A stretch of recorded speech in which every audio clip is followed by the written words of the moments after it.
अस्सलाम वालेकुम नाज़रीन, सियासत टीवी के प्राइम टाइम में आप सबका तहसील से इस्तकबाल है। मैं हूं फरजान अहमद। सबसे पहले पेश है प्राइम टाइम की हेडलाइंस।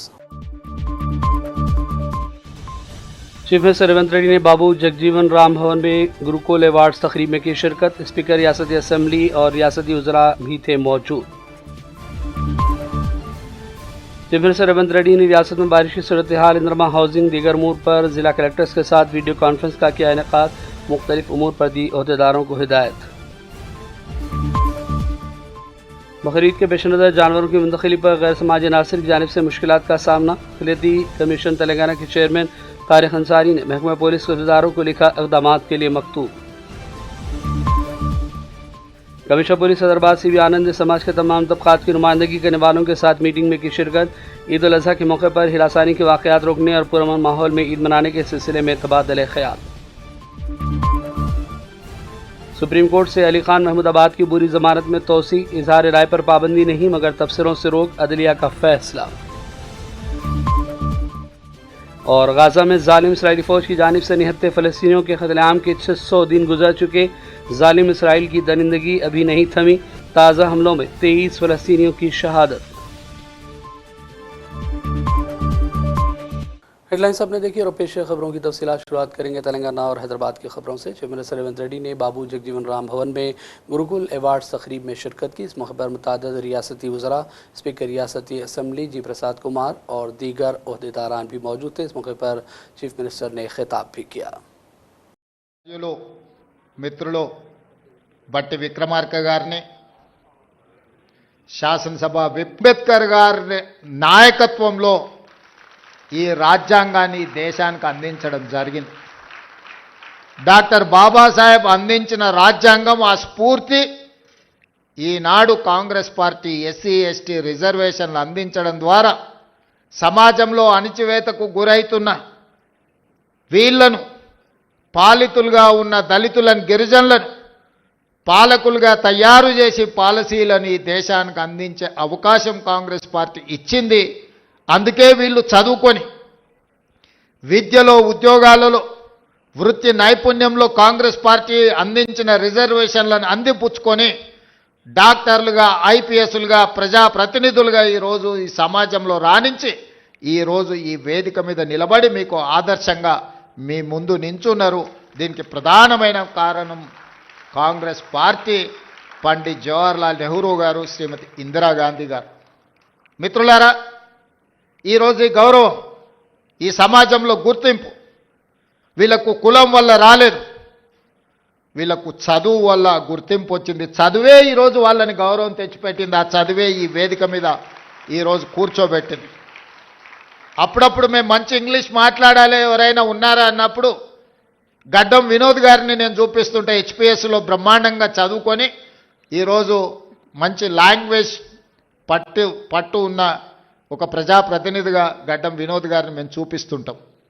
వీటన్నిటికీ కారణం జీవితంలో మొదటి సక్సెస్ చూసిన ఈరోజు ఎస్ఎస్సి కావచ్చు, ఐఐటి కావచ్చు, ఎన్ఐటి కావచ్చు, లేకపోతే నీట్లో రాణించిన ఈ పిల్లలందరికీ ఒక విషయం అర్థం కావాలి, మీరు మా పిల్లలు, ఈ సమాజంలో భాగస్వాములు.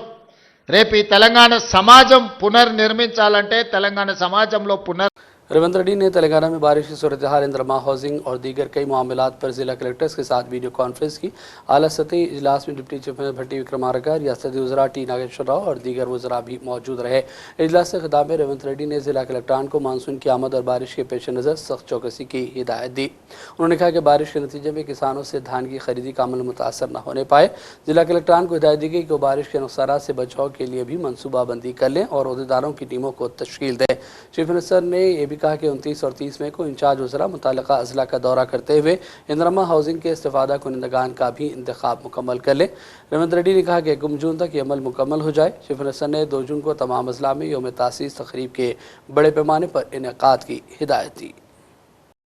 डिप्टी चीफ मिनिस्टर तेलंगाना भट्टी विक्रमारक ने सेक्रेटरीट में आला सतही इजलास मुनक़िद किया, जिसमें राज्य युवा विकास स्कीम पर अमलावरी का जायजा लिया गया। उन्होंने अहदेदारों को हिदायत दी कि मुंतखब उम्मीदवारों के मंजूरी लेटर्स 2 जून तक तैयार रखें ताकि हर असम्बली हल्के में अवामी नुमाइंदों की मौजूदगी में तकसीम हो सके। चीफ मिनिस्टर रेवंत रेड्डी ने नौजवानों को खुद मुक्तफी बनाने के लिए मुनफरिद स्कीम शुरू की है और बेरोज़गार नौजवानों के ख्वाबों की तकमील के लिए तमाम रियासती वज़रा को सरगर्म रहने की भी हिदायत दी गई। उन्होंने कहा कि 2 ta 9 जून मुंतखब उम्मीदवारों में मंजूरी लेटर्स दिए जाएंगे। अवामी प्रोग्राम से खिताब के दौरान भट्टी ने यह भी कहा कि तेलंगाना भर में 104 यंग इंडिया इंटीग्रेटेड स्कूल्स कायम किए जा रहे हैं। हर स्कूल 25 एकड़ अराजी पर 200 करोड़ रुपए के सरफे से तामीर होगा। అందుకే ఇవాళ ఎవరు ఈ దేశంలో ఎవరు ఊహించలేనంత ఎత్తున ఒకటే సంవత్సరంలో దాదాపు 100 పైబడి యంగ్ ఇండియా ఇంటిగ్రేటెడ్ రెసిడెన్షియల్ స్కూల్స్ని ఒక్కొక్క స్కూలు 200 కోట్ల రూపాయలతో, not 1 crore, 2 crores, 3 crores or 20 crores, 200 crores 200 కోట్ల రూపాయలతో కనీసం 25 ఎకరాలకు తగ్గకుండా ప్రపంచంలో ఉన్నటువంటి ఏ ప్రైవేట్ స్కూల్ కూడా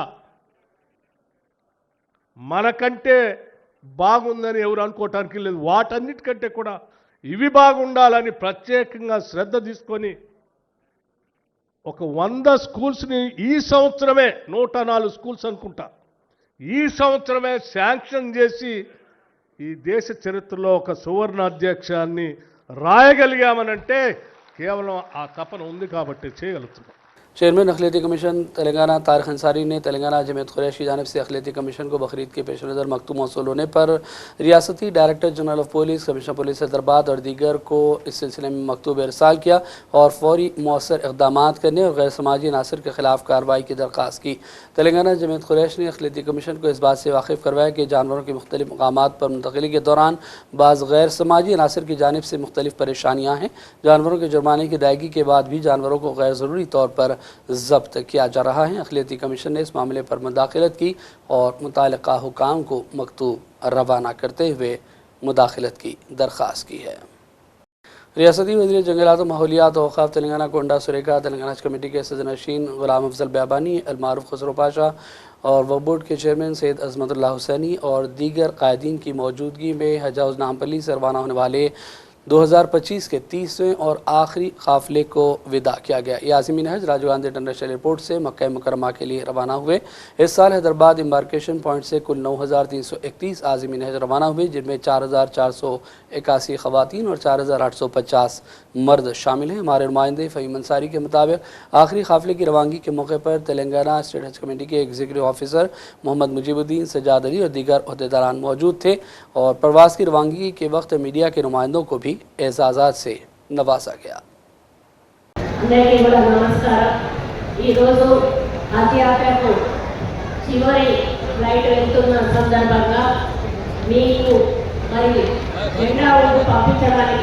నన్ను చీఫ్ గెస్ట్గా ఆహ్వానించినటువంటి మైనారిటీ ఫైనాన్స్ కార్పొరేషన్ చైర్మన్ సోదరులు మన ఖుస్రో పాషా గారికి, వేదిక మీద ఇతర జిల్లాల నుంచి వచ్చినటువంటి మైనారిటీ రాజీ పెద్దలకు, మరి వేదిక మీద కూర్చున్నటువంటి చైర్మన్ గారికి, అదేవిధంగా ఇతర ముఖ్యులకి, ఈరోజు హజ్కు వెళ్తున్నటువంటి యాత్రికులకు, అదేవిధంగా వారితో పాటు వచ్చినటువంటి వాళ్ళ కుటుంబ సభ్యులకు ప్రతి ఒక్కరికి కూడా నేను నమస్కరిస్తూ మరి మీ అందరికీ కూడా శుభాకాంక్షలు తెలియజేస్తా ఉన్నాను. ఎందుకనంటే మైనారిటీస్ వాళ్ళ జీవితంలో ఒక్కసారైనా కూడా హజ్ యాత్రకు వెళ్ళాలి అనేటువంటి ఒక కోరిక ఉంటుంది. वो लोग कैसे थे जो पैदल जाया करते थे, वो लोग कैसे थे जो घोड़े पे जाया करते थे।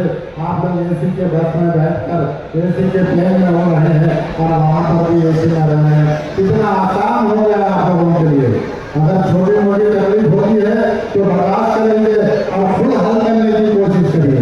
अभी शायद बोले बस नहीं आई, अरे जहाँ बस जाना है वहाँ पर ट्रैफिक जाम है, वो क्लियर होने के बाद आपको वहाँ से हटाया जाएगा। अगर आप बस में 4-5 घंटे बैठे, आपको वजू करना है, आपका वजू टूट गया तो कैसा? थोड़ा सब्र करें, थोड़ा सब्र का मुजाहरा करें। ये ऐसी इबादत है, आपको सब्र करना है। जब आप हैरान कर लेते हैं तो आप पर दम वाजिब हो जाता है। एक मच्छर भी नहीं मार सकते आप, बुरी नजर भी नहीं ला सकते आप, अपनी जबान से चाहे सलामी भी नहीं कर सकते आप। तो उसी तरीके से अपने दिल को भी ऐसा रखे, नजर के साथ अपने दिल को भी ऐसा रखे। बार बार जब मौका आने वाला नहीं है, जिंदगी में एक मरतबा आया है। तो बहरहाल आप सबको मैं मुबारकबाद पेश करता हूँ। जैसा कि रहमतुल्लाह हुसैन खान ने शुक्रिया अदा किया, इसी तरीके से मैं तमाम डिपार्टमेंट का शुक्रिया अदा करता हूँ। अब नाम का वक्त कम है, बाद में आदमी से खास करूँगा कि खास तौर पर हिंदुस्तान के माहौल पर, तेलंगाना की खुशहाली पर और तेलंगाना की हुकूमत और तमाम हज कमेटी और उनके अरकान और जितने वॉलंटियर, जितने डिपार्टमेंट वाले और सबों रोज यहाँ पर खिदमत कर रहे हैं, रात भर जग के खिदमत कर रहे हैं, उन सबके लिए दुआ करें। और अल्लाह के बारे में दुआ है कि अल्लाह आप लोगों को खैर खैरियत से ले जाए और खैर से लेते हैं।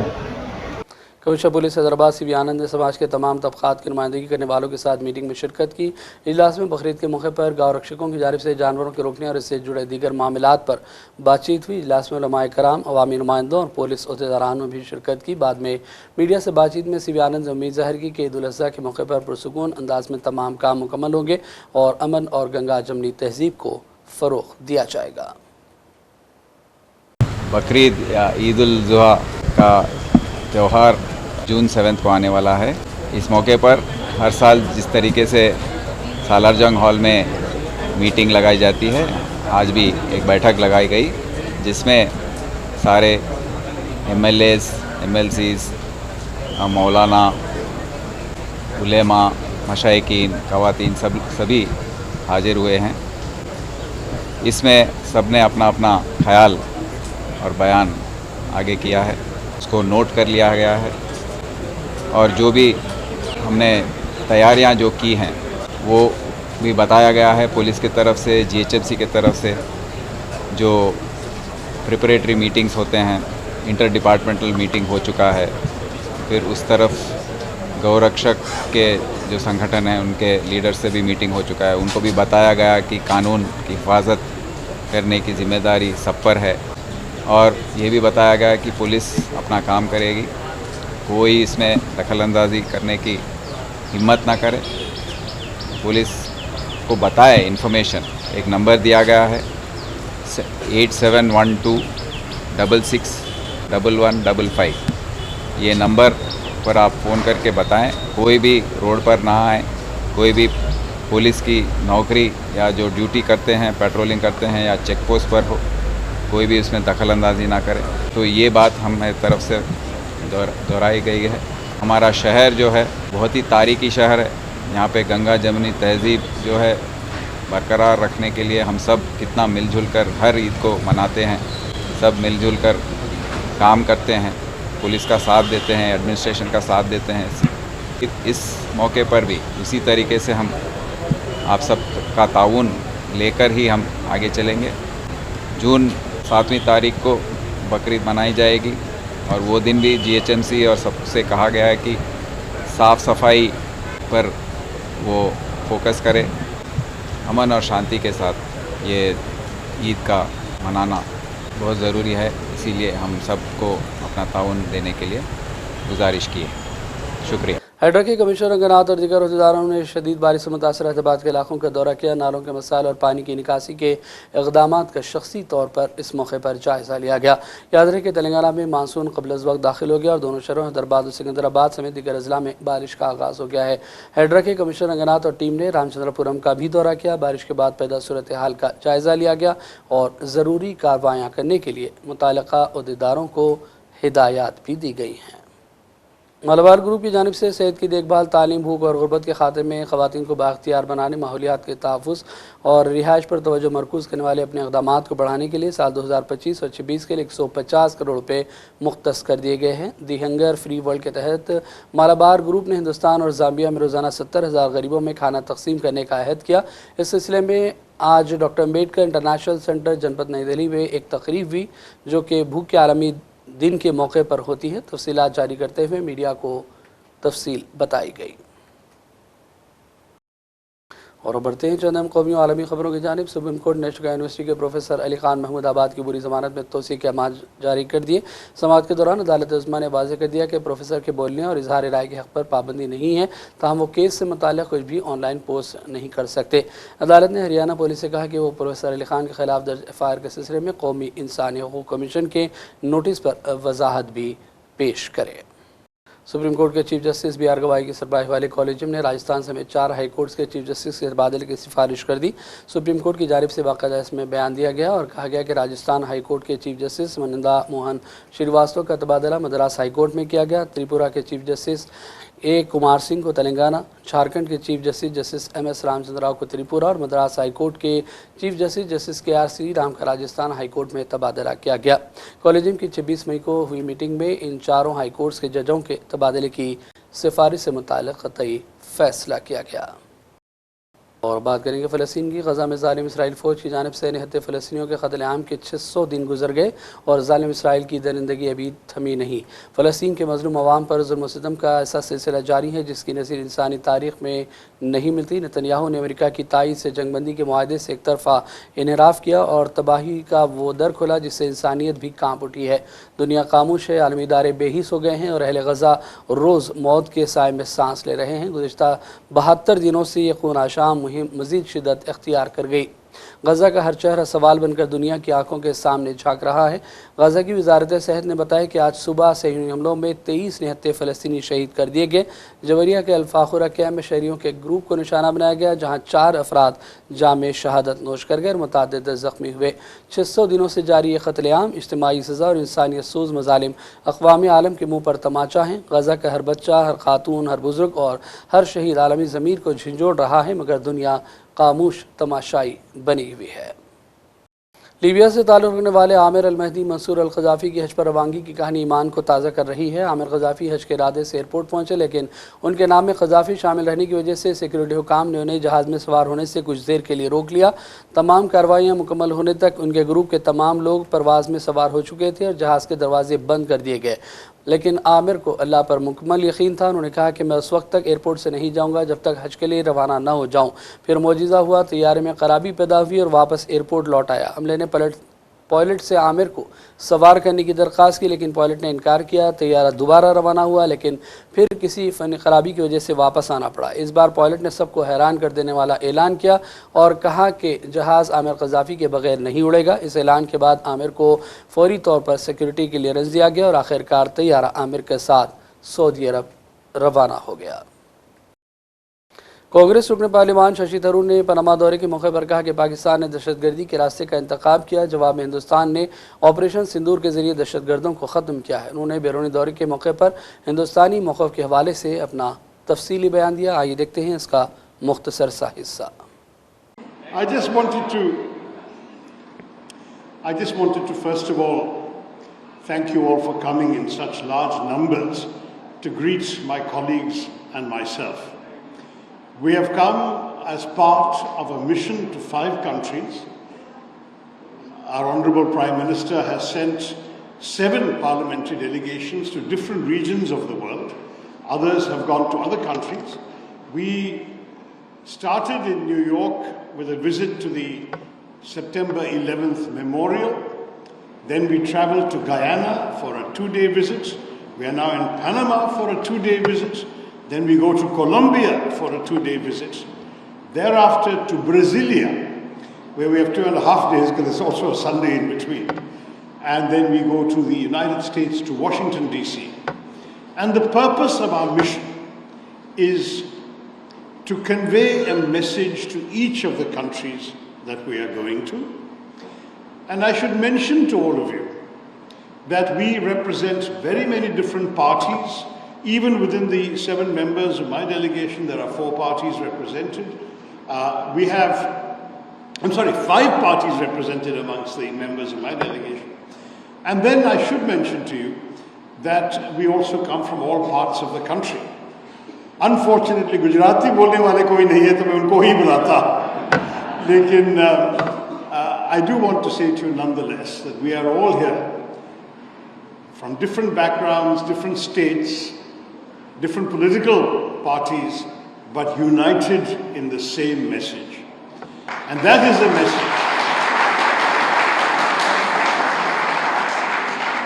And that is a message on behalf of the people of India to all of you living here in Panama, that we will not accept anymore the constant outrages of terrorism inflicted upon our people.